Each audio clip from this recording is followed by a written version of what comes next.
Si tienen sus Biblias, y espero que las tengan, vamos a abrirlas al capítulo 2 de Lucas. Capítulo 2 de Lucas. De Efesios. Esta es mi segunda hora y la segunda hora ya entro medio cansadón. Estamos en Efesios.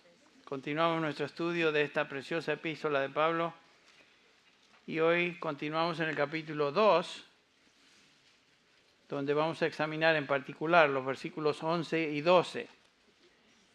Llamaremos a esta porción, toda esta porción de los versículos 11 al 22, que comenzamos a estudiar hoy.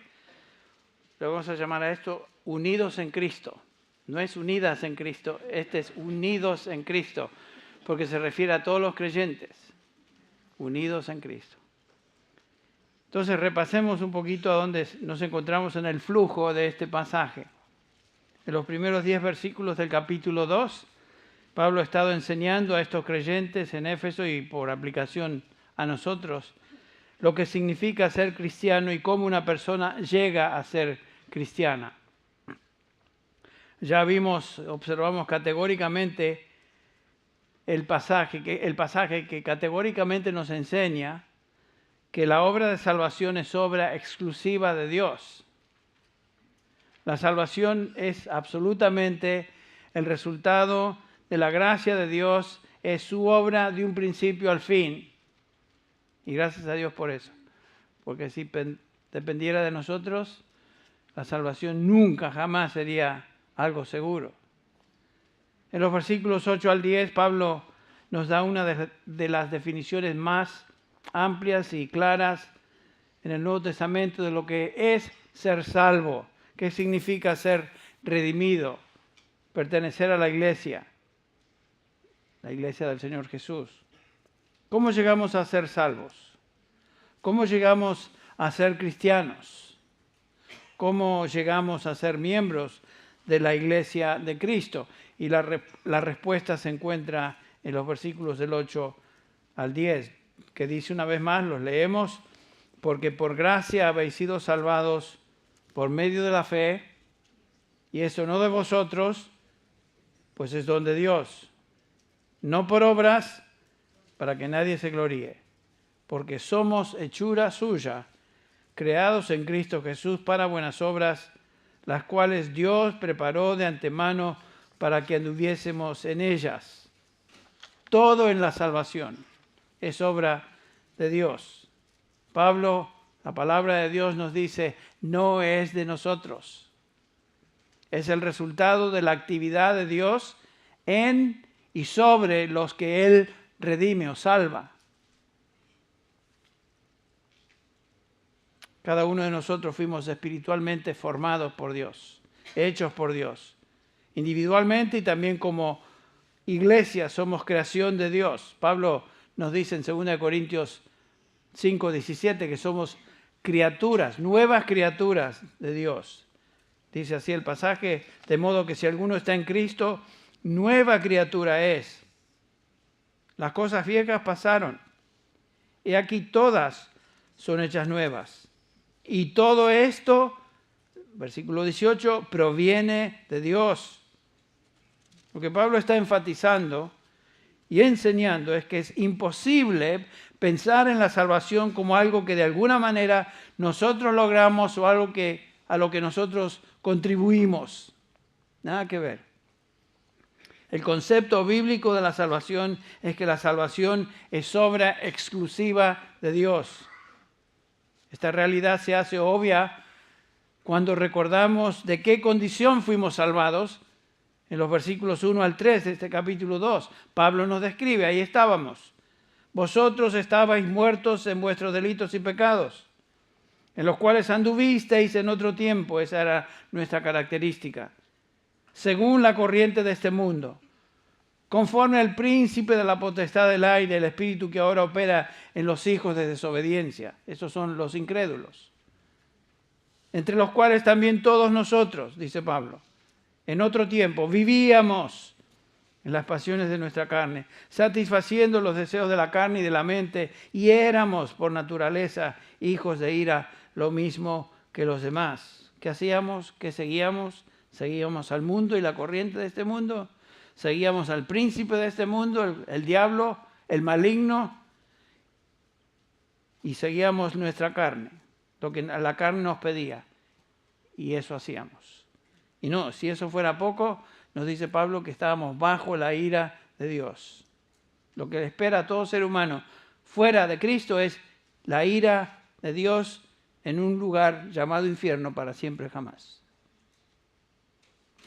Dios intervino en nuestra condición cuando éramos absolutamente incapaces de hacer nada, ya que estábamos espiritualmente muertos, insensibles. El versículo 4 comienza con esta esperanza. Pero Dios,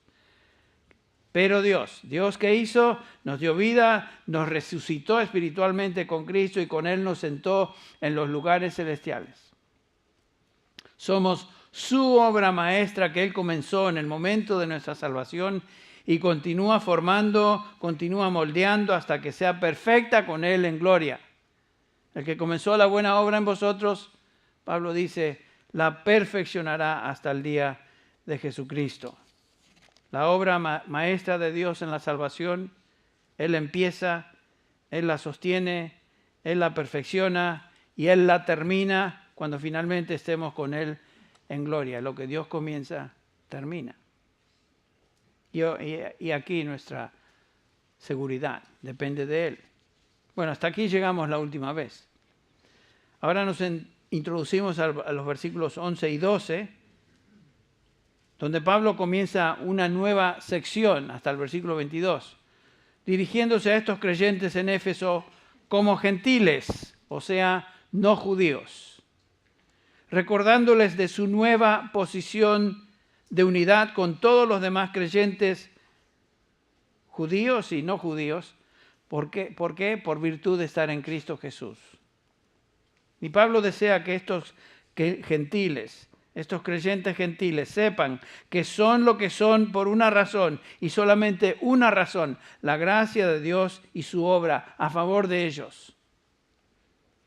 Como seres humanos, todos ellos habían sido salvados de la misma condición que leímos en los versículos del 1 al 3.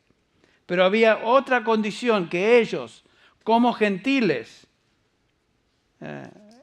hacía que los separara del pueblo de Israel y los hacía ante los ojos de los judíos despreciables.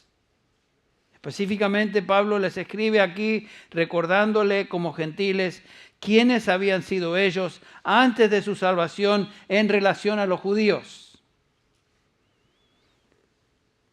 Comienza el versículo 11 diciendo, recordad, pues, que en otro tiempo vosotros los gentiles, en la carne, llamados incircuncisión por la tal llamada circuncisión, o sea, los judíos, hecha por manos en la carne, recordad que en ese tiempo estabais separados de Cristo, y esta era la condición de ellos, escuchen, separados de Cristo, excluidos de la ciudadanía de Israel, extraño a los pactos de la promesa, sin tener esperanza y sin Dios en el mundo. Estaremos examinando eso en unos minutos. Pero todo este pasaje, desde el versículo 11 hasta el versículo 22, se enfoca en la unidad espiritual que existe entre todos los creyentes, ya sea judíos o gentiles. La falta de unidad práctica entre creyentes ha sido y es un problema común en la iglesia, es triste. En la iglesia cristiana existió desde su establecimiento. Aunque como cristianos somos uno en Cristo y ya no hay distinción, nuestra tendencia humana es hacer distinciones entre grupos de creyentes. Y escribiendo los Gálatas, la lectura devocional que ofrecimos, que leímos hace un rato, dice en Gálatas 3:26, pues todos sois hijos de Dios por la fe en Cristo Jesús. Porque todos los que habéis sido bautizados en Cristo, de Cristo estáis revestidos. Ese no es el bautismo de agua, este es el bautismo que nos introduce a Cristo, nos hace parte del cuerpo de Cristo, nos hace parte de su iglesia.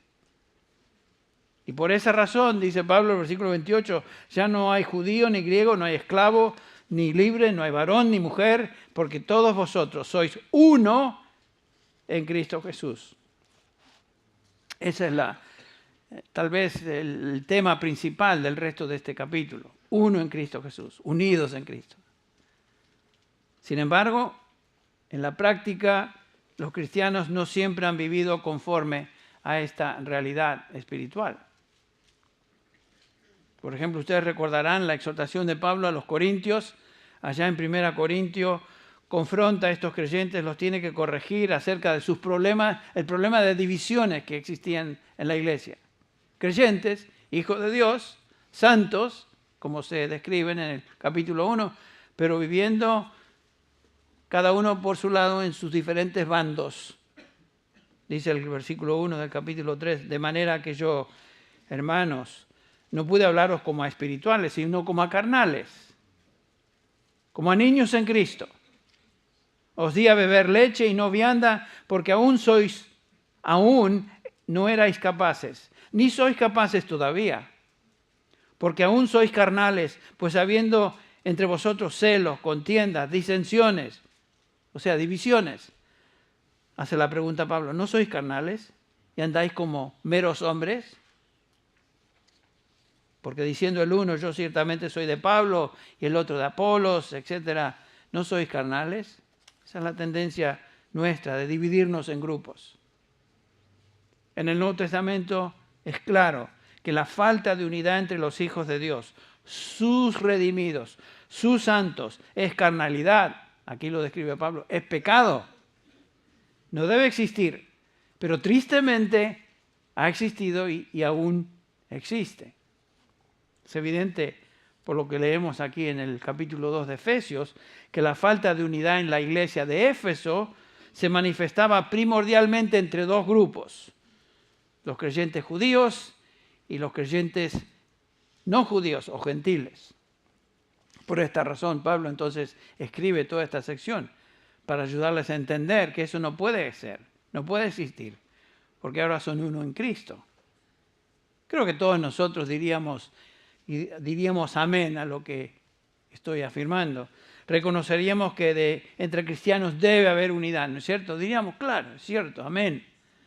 Pero el problema es que a veces no existe tal unidad en la práctica. Ahora, ¿qué es la unidad cristiana?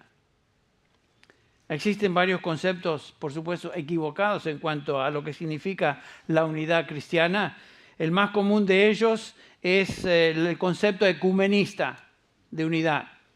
La unidad de que la iglesia tiene que ver con una unidad visual de todos aquellos que de alguna manera se llaman cristianos a pesar de lo que cada uno de estos grupos crea.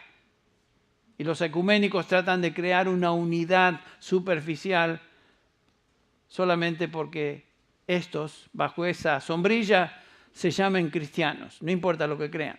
Y ahí entramos protestantes, ortodoxos, de todo color y sabor, católicos y todo. Si tú mencionas a Cristo, tú eres parte de esta unidad. Pero esa es una unidad que no se enseña en el Nuevo Testamento. No existe tal unidad mecánica en el Nuevo Testamento de los creyentes.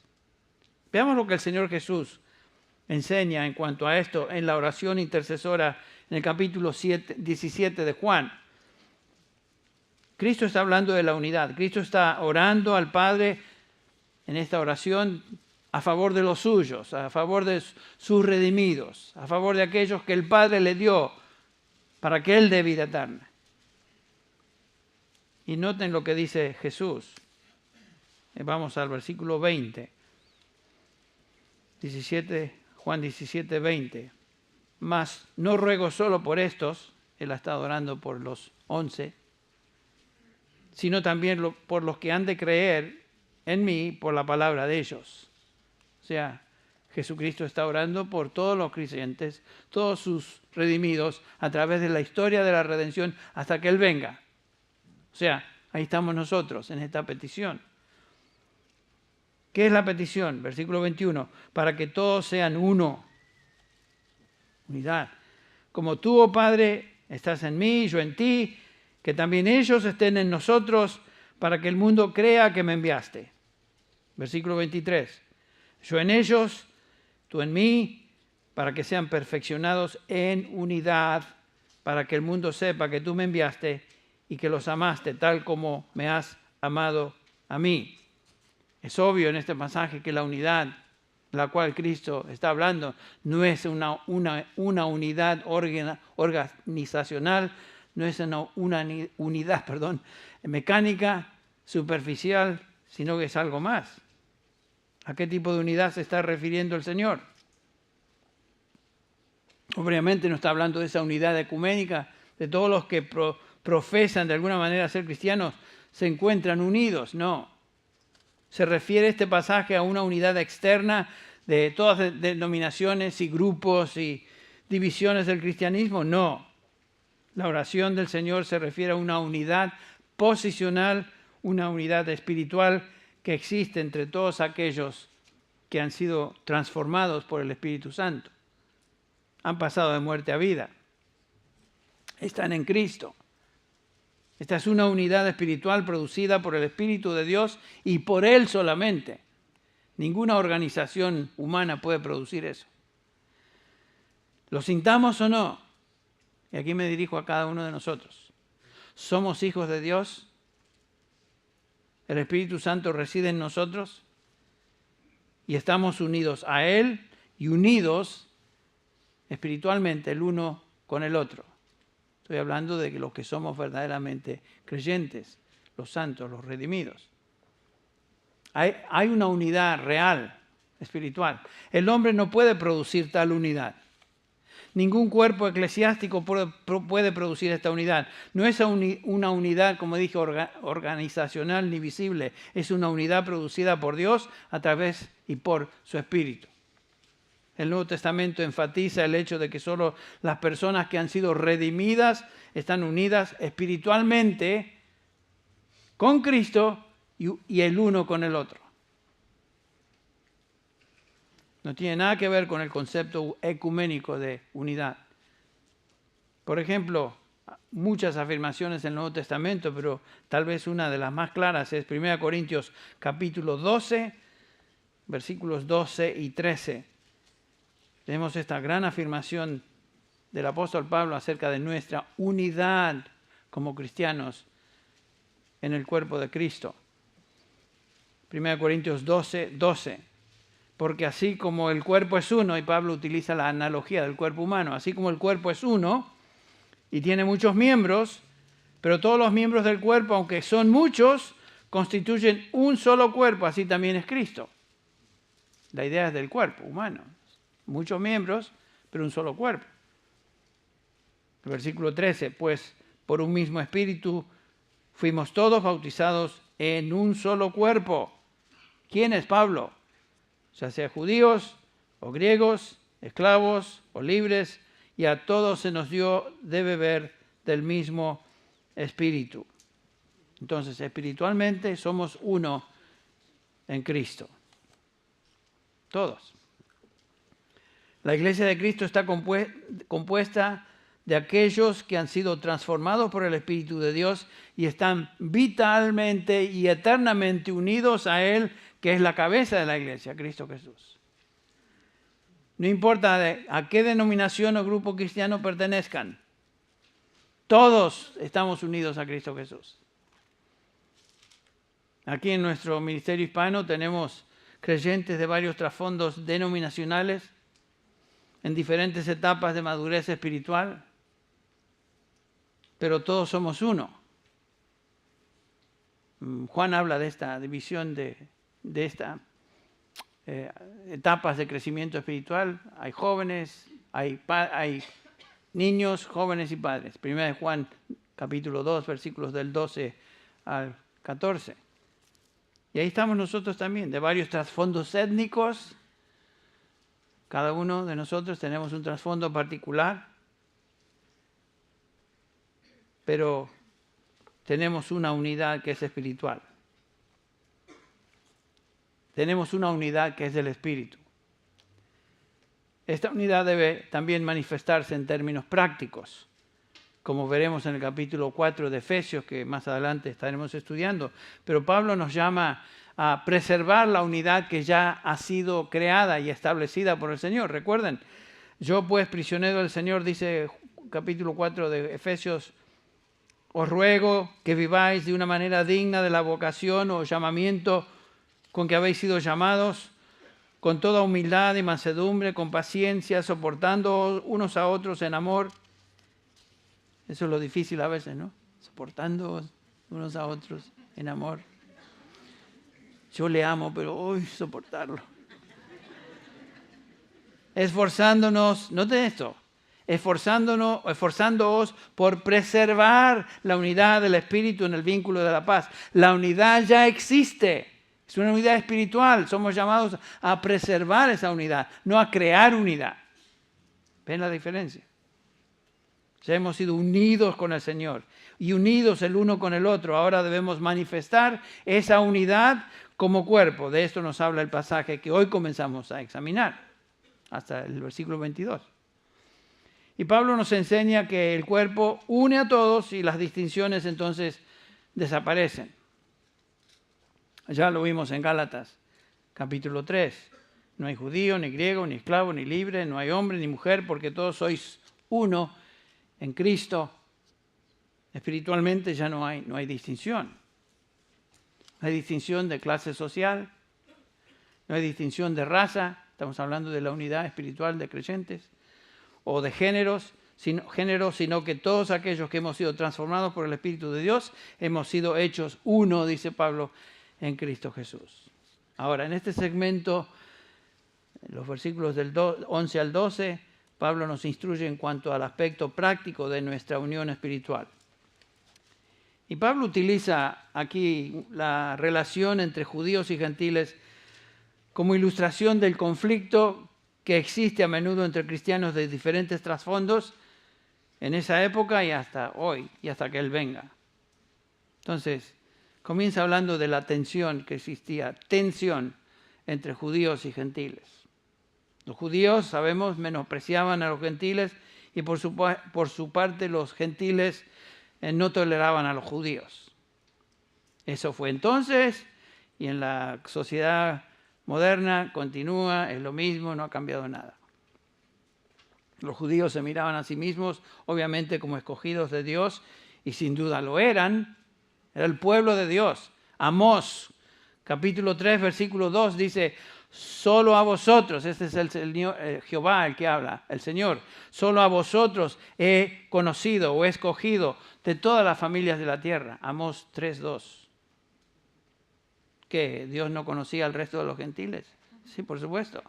Pero solo tenía una relación especial con un pueblo que eran la nación de Israel. Dios escogió soberanamente a esta nación, Israel, como su pueblo por medio de Abraham y sus descendientes. Y Abraham fue llamado como el primero de los judíos, técnicamente es el primer judío. Y de ahí viene el resto de sus descendientes, los judíos, los israelitas. Y el Señor escogió esa nación, lo hizo soberanamente. Una relación especial de Dios, el soberano del universo, con un pueblo. Y por supuesto llamó a Abraham primero con el propósito de que Abraham y sus descendientes llegaran a ser bendición al resto de las naciones. Pero Dios escogió una nación y un medio, un canal, Israel. Recuerden, Génesis 12, 3 dice ahí, bendeciré a los que te bendijeren y a los que te maldijeren maldeciré y serán benditas en ti todas las familias de la tierra. Es el plan de Dios. Desafortunadamente Israel fue desobediente y prefirió condenar a los gentiles en lugar de ser testimonio a ellos. Y la tensión continúa. Los judíos tenían desdén por los gentiles y pensaban en ellos como inmundos, como perros. ¿Se acuerdan la reacción de Pedro cuando tuvo esa visión y el Señor le dice, come? No voy a comer porque nada inmundo ha entrado en mi boca, y se refería a los gentiles. Pensaban que eran inmundos. Para un judío, un gentil era inmundo. No muy agradable que digamos, ¿no? Si pasan ahí por la sinagoga y los miran con cara fea, están pensando eso. Esos son inmundos.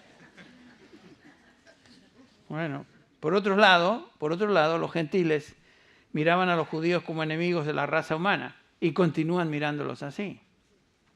Había entre ambos grupos un marcado menosprecio, ¿no es cierto? Hostilidad. Y este menosprecio y hostilidad se había infiltrado aún en la iglesia primitiva, aunque ambos grupos eran uno en Cristo, en la práctica había tensión. De eso habla Pablo aquí. Era difícil para los judíos cristianos quitarse de su mente las tradiciones de la ley y trataban de incorporar e imponer estas tradiciones a los gentiles, la primera iglesia. La enemistad había continuado a tal extremo que en el capítulo 15 de Hechos tenemos aquí el concilio de Jerusalén. ¿Y qué es lo que se trató en este concilio? Este concilio se reunió para resolver una vez por todas la relación espiritual entre ambos grupos, entre judíos, cristianos y gentiles. Y establecer, por supuesto, el resultado fue que establecieron el hecho de que ambos habían sido aceptados por Dios de la misma manera. No hay división, no hay diferencia entre judíos y gentiles en Cristo Jesús. En esencia, el concilio de Jerusalén estableció que un gentil no tenía que convertirse en judío antes de convertirse a ser cristiano. Pero eso es lo que los judaizantes pretendían. Ese es el argumento de todo el libro de Gálatas.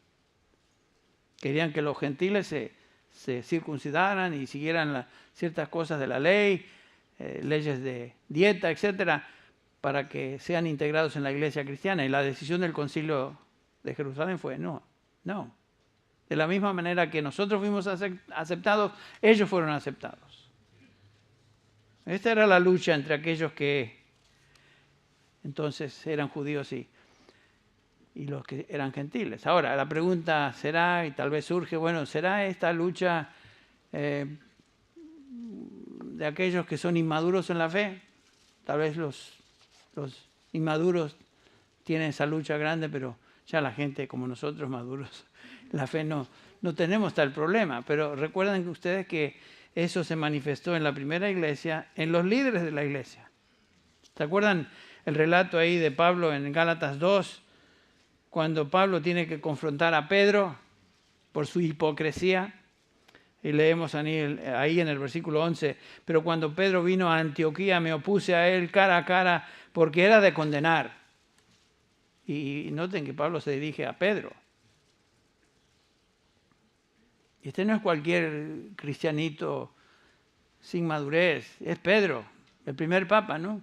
No, estoy bromeando. No vayan a creerse eso. Continúa el versículo 12. Sabía que se iban a reír por eso.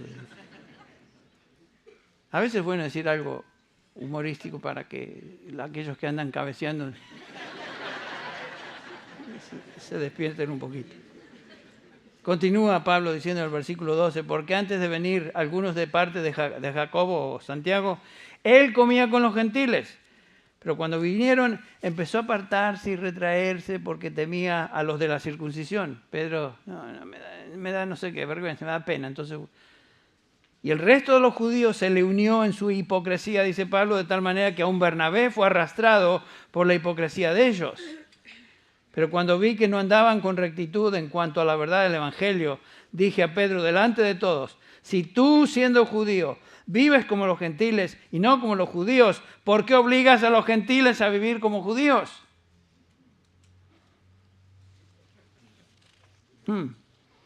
Pablo tiene que confrontarlo a Pedro y aún indirectamente a Bernabé por haber demostrado prejuicio racial en la iglesia. Ese era el problema.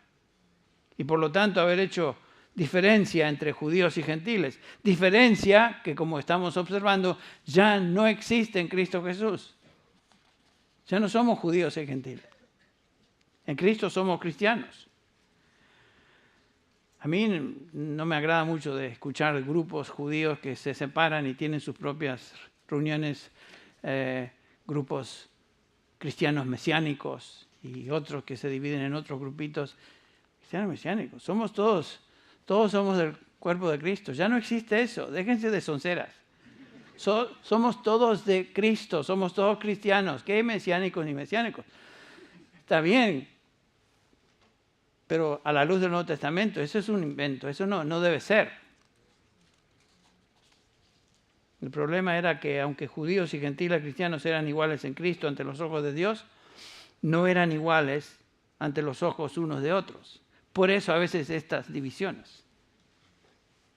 Y se apartan. Y Pablo enseña que esto tiene que cambiar. El problema que Pablo confronta en Efesios 2 es el problema de falta de unidad práctica en la iglesia, entre estos dos grupos en particular. Porque era un problema en ese entonces y aún es un problema hoy, podemos concluir que esta porción que estamos considerando hoy y continuaremos la próxima vez, es de mucha importancia para nosotros también. Porque el impacto y testimonio de la iglesia en el mundo va a ser afectado negativamente si este problema no es resuelto, si la gente nos ve como divididos. La unidad práctica de aquellos que pertenecen a Cristo debe ser manifestada para que el mundo observe la diferencia que Dios hace en la vida de sus hijos y la gente entonces sea atraída al Evangelio. En esto conocerán, dijo el Señor, ¿se acuerdan? Que sois mis discípulos, si os tenéis amor unos para con los otros. Juan 13:35. Entonces Pablo confronta este problema, primero hablando del aislamiento social que existía, el aislamiento social y espiritual de los gentiles antes de conocer a Cristo. Y en segundo lugar, el apóstol discute la unidad espiritual en Cristo que une a los cristianos, tanto judíos como gentiles. Vamos a dividir este pasaje en estas dos porciones. Veamos primero el aislamiento de los gentiles antes de ser cristianos. Es obvio que en Éfeso existía esta tensión y división que se observaba primordialmente entre judíos y gentiles creyentes en la congregación. Y en todo este segmento, Pablo está tratando de enfatizar que la división que antes existía ya se disolvió, ya se acabó. Ya no existe eso. Por eso vemos en el versículo 14 que de ambos grupos hizo uno. Versículo 15, de dos un nuevo hombre. Versículo 16, un solo cuerpo. Versículo 18, un mismo espíritu. Versículo 21, un templo en el Señor. Versículo 22, en quien también vosotros sois juntamente edificados. El punto de todo este pasaje es hermanos, judíos y gentiles cristianos. Ya no somos dos grupos, somos uno en Cristo. Esta era la realidad que tenía que ser martillada hasta que ellos la entendieran, y era una realidad espiritual. Pero noten que Pablo primero describe la separación que los gentiles tenían antes de venir a Cristo, porque había separación social. Noten, versículo 11, recordad, o por tanto, algunas tradiciones dicen recordad por tanto, o recordad pues, que en otro tiempo vosotros los gentiles en la carne, llamados sin circuncisión por la tal llamada circuncisión, hecha por manos en la carne. Recordad, dice Pablo. Acordaos que en otro tiempo. Esta palabra pues o por tanto indica que lo que sigue está relacionado con lo que Cristo ha hecho dándoles vida y las bendiciones descritas en los versículos del 1 al 10. Hay una conexión, no está separado esto, aunque es un segmento, un nuevo pensamiento. Pablo les exhorta a recordar de lo que han sido liberados y estar agradecidos por su situación actual de unión espiritual en Cristo con Dios y con otros creyentes. Esto nos debe dar un sentido de gratitud, que somos uno en Cristo, que no hay separación. Un comentarista de este pasaje escribe lo siguiente: nada es tan apto para promover gratitud como lo es echar un vistazo retrospectivo enfocándonos en el lodo del foso del que hemos sido rescatados. Es importante recordar de dónde nos quitó el Señor, de qué nos llamó y a qué nos llamó. Le recuerda a Pablo a estos gentiles creyentes que eran llamados incircuncisión por la llamada circuncisión. Los judíos eran orgullosos de su marca física y trataban con desdén a aquellos que no eran judíos con la marca física. Por eso Pablo hace la diferencia entre circuncisión e incircuncisión. En otras palabras, los judíos circuncisos en la carne llamaban a los gentiles incircuncisos. Y era un apodo malo, un apodo despectivo, incircuncisos. Como si la circuncisión los hiciera mejores. Antes de ser cristianos, socialmente existía un cisma tremendo entre los judíos y los gentiles, sin duda, incircunciso. Es un término absolutamente despectivo y los judíos odiaban a los gentiles y los apodaron con este apelativo, incircuncisos. Me imagino que hasta el día de hoy hablan así. Tal vez para nosotros hoy este término no tenga mucho impacto porque no nos tratamos de esa manera, pero sería el equivalente de cualquier término despectivo que hoy se usa para describir a un grupo al que se considera inferior o de poco valor. Y tenemos nuestros términos, nuestra manera de expresarnos. En México, me acuerdo cuando vivía ahí, me llamó la atención el término cuando querían hablar de desprecio de alguien con extracción o pobre o indígena, les llamaban nacos. ¿Se acuerdan ustedes? Los que vienen de México en particular. Ese es un naco. O si quieren insultar, no se te quita lo naco, man. Y hablan así. Es un término despectivo, no es un piropo. Yo recuerdo en Argentina que hay varios términos que se usan, pero me acuerdo particularmente en el contexto de eslavos, donde eran mis abuelos de parte de padre. Los eslavos, rusos, polacos y otros checoslovacos llamaban al resto de los que no eran eslavos chorni. Chornes. Chorni. Quería decir despectivamente los que no son eslavos, o los morochitos, o los quién sabe qué. Por ejemplo, mi padre, yo escuchaba eso cuando hablaban entre ellos por ahí, pero la comunidad, no es que entre creyentes era un poco distinto, pero todavía tenían esa distinción, ¿no? Hablaban. Y se convirtió en una palabra distinto a nosotros, es lo que quería decir. Y yo recuerdo que, tal vez en el caso mío, yo soy mitad chorni y mitad polaco, porque ese era mi trasfondo. Mi padre de origen eslavo, mi madre española. Pero todo lo que no es eslavo para un ruso, para un polaco, es chorni. Así que yo soy medio chorni. Los gentiles eran llamados incircuncisos, con el mismo tono, la misma idea. Cualquier persona no judía. Ustedes recuerdan David, el rey David. Se nos va el tiempo, ¿eh? When you're having fun. 1 Samuel 17:26. David confronta a este grandulón, el altote el gigante, Goliat. Entonces David habló a los que estaban junto con él diciendo, ¿qué harán por el hombre que mate a este filisteo y quite el oprobio de Israel? Y dice la pregunta, ¿quién es este filisteo incircunciso? Ven, un grandulón, un gigantón. ¿Y creen ustedes que le tenía miedo a David? No. ¿Quién es este filisteo incircunciso para desafiar a los escuadrones del Dios viviente? Tenía razón. Si Dios es por nosotros, ¿quién contra nosotros? ¿Qué me importa que este sea un grandulón? Es un filisteo y peor, es incircunciso. Y David estaba tratando de expresar una de las peores descripciones de un gentil que se le podía dar a este hombre por parte de un judío. Y es lo que hace David. Los judíos, por su parte, se sentían orgullosos de su marca física, o sea, la circuncisión, que en la mayoría de los casos pensaban ellos les daba favor ante Dios. Ellos pensaban que la marca los hacía especiales. Pero la Biblia es clara enseñando que la circuncisión física no es una marca especial de privilegio espiritual, sino está acompañada con un corazón piadoso. ¿Recuerdan las palabras de Pablo en Romanos 2:28,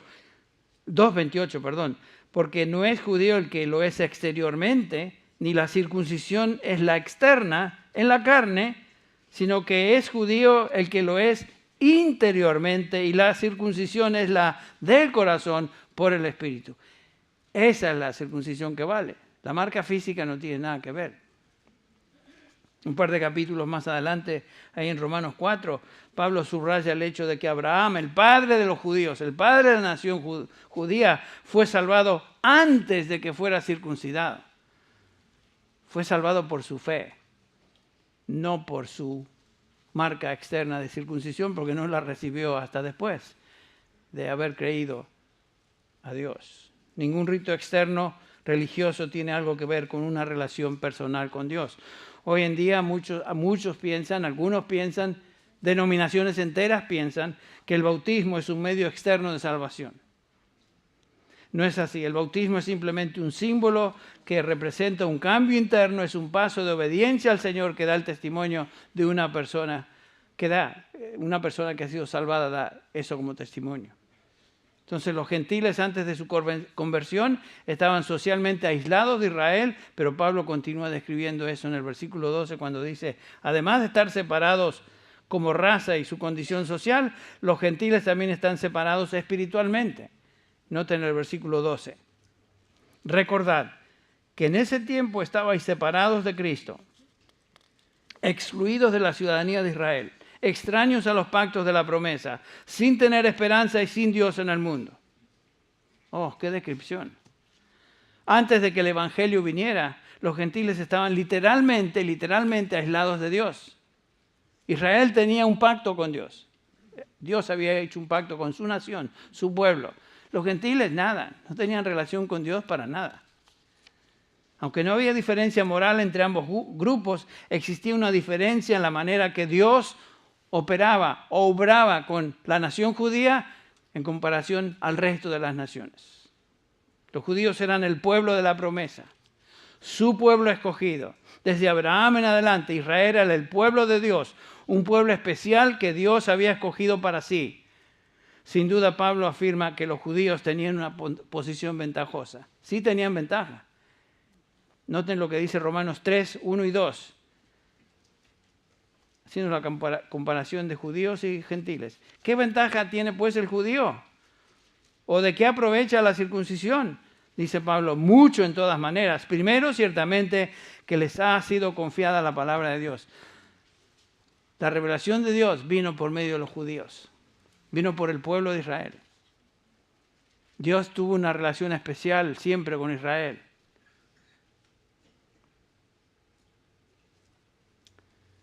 Pablo también declara en este versículo 12 que los gentiles estaban separados de Dios y da 5 maneras. 5 maneras. A ver si las cubrimos y terminamos. Primero, los gentiles estaban separados de Cristo. ¿En qué sentido estaban separados de Cristo? Versículo 12. En el sentido de que no tenían una esperanza mesiánica, no tenían la esperanza de un Salvador, no tenían la esperanza de un liberador, que lo tenía Israel. La historia gentil no tenía propósito, no tenía plan, sino el juicio de Dios, aunque no lo sabían. Por ejemplo, los filósofos estoicos de la época enseñaban que la historia se repetía en ciclos de 3000 años cada uno y al final de cada ciclo el universo era quemado y comenzaba otra vez. Bueno, invento, pero eso es lo que ellos decían. Su historia era un círculo sin meta ni esperanza. Su religión era la adoración a Diana en Éfeso, esa bestia enorme y horrible que amamantaba de sus pechos a otras bestias pequeñas. Su religión era sin esperanza. En segundo lugar, dice Pablo que los gentiles estaban alejados de la ciudadanía de Israel. ¿Israel en qué sentido? Bueno, eran extranjeros a las promesas de Dios para con su nación escogida, la cual era una teocracia establecida por Él mismo y destinada a recibir bendiciones. ¿Ustedes recuerdan eso? A esta nación Dios dio sus pactos, su ley, un sacerdocio, su promesa, su dirección. Esta nación era el blanco de su amor especial. Los gentiles no conocían nada de esta bendición. Los judíos sí. Sí había ventaja en ese sentido. El Salmo 147, versículo 19 dice, declara su palabra a Jacob y sus estatutos y ordenanzas a Israel. Versículo 20, no ha hecho así con ninguna otra nación en cuanto a sus ordenanzas. No las han conocido. Aleluya, dice el pasaje. No lo expreso yo, dice ahí el Salmo así. En tercer lugar, Pablo dice que estos gentiles estaban separados, ya que no tenían un pacto con Dios, extraños a los pactos de la promesa. Dios hizo un pacto supremo a Abraham, bajo el cual todos los demás pactos están incluidos, y la promesa se refiere a la promesa de Dios a Abraham. ¿Se acuerdan? Génesis 12. Haré de ti una nación grande, te bendeciré. Versículo 3. Bendeciré a los que te bendigan, y a los que te maldigan maldeciré, y en ti serán benditas todas las familias de la tierra. Dios prometió bendecirlos, multiplicarlos, redimirlos, darle un reino, una tierra, un rey. Esas promesas fueron dadas solo a Israel. Los gentiles como naciones estaban excluidos de esas promesas. Entonces sí había diferencia. En cuarto lugar, Pablo dice que los gentiles estaban sin esperanza. La esperanza estaba basada en las promesas de Dios y los gentiles como tales no tenían esas promesas. Los gentiles pensaban que la muerte concluía todo y se acabó. Por eso los filósofos enseñan, vive como se te da la gana, sácale el gusto a la vida, muérete, porque al fin y al cabo se acabó todo. Muchos en una mente secular piensan eso hoy. Sacarle el jugo a la vida porque es todo lo que tenemos. ¿Y la esperanza? No hay esperanza. La muerte termina todo. En quinto lugar, los gentiles estaban separados sin Dios en el mundo, dice Pablo. Esa palabra sin Dios en el mundo es la palabra en griego atheos, de donde sacamos la palabra ateos. No es que eran ateos en el sentido de no creían en Dios, un Dios con minúscula. El problema es que eran ateos en el sentido de que no creían en el Dios verdadero. Podía ser que eran tal vez pananteístas, donde Dios es todo y en todo.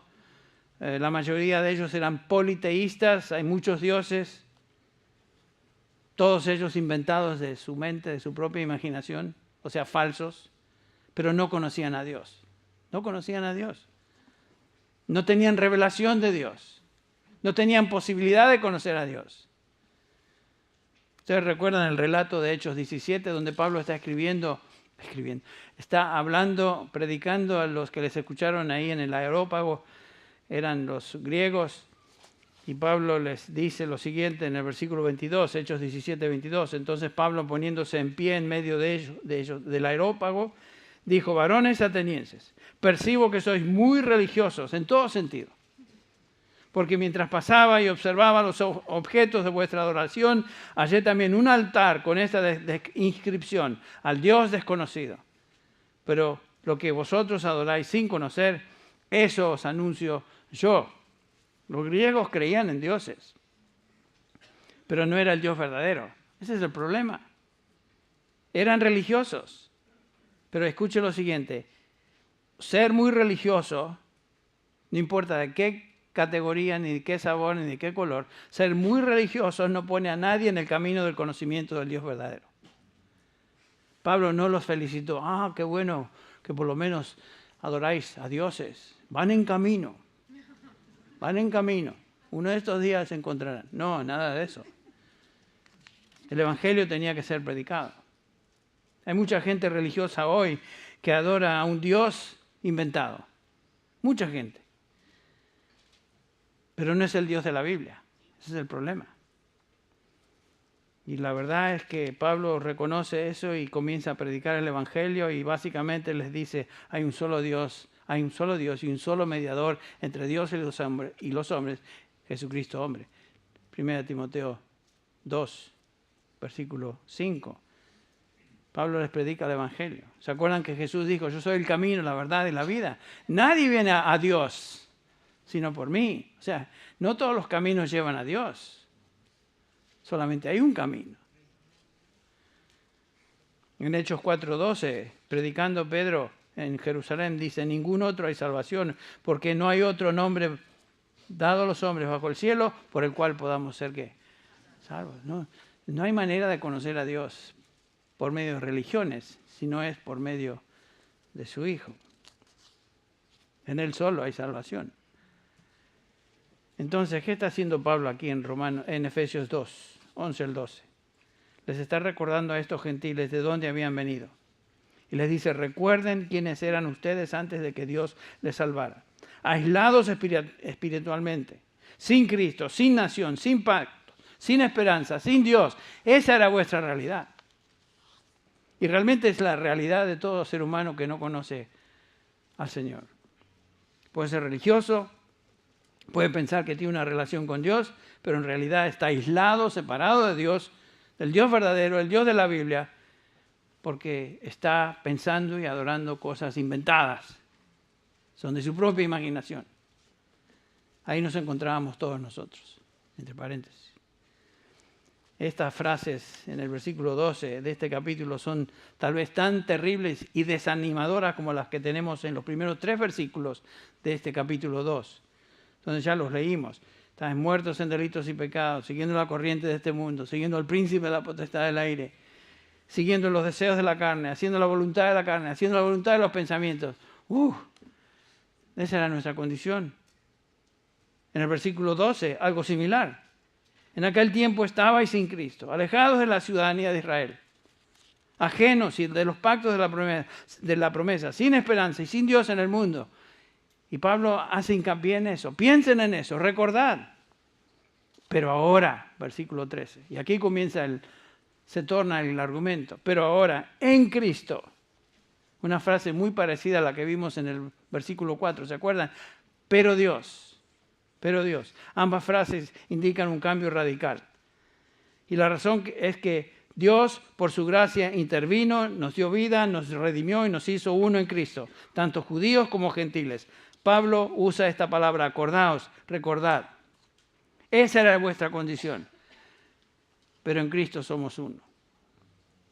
Nosotros también siempre debemos recordar los días cuando estábamos lejos de Cristo, separados de Él, excluidos de la ciudadanía del pueblo de Dios. Recordar de dónde nos sacó el Señor. ¿Te acuerdas de lo que tú eras antes de conocer a Cristo? ¿De dónde vienes? Eras religioso tal vez, pero sin esperanza. ¿Adorando qué? Dioses inventados. Santos y ídolos y quién sabe qué tantas otras cosas.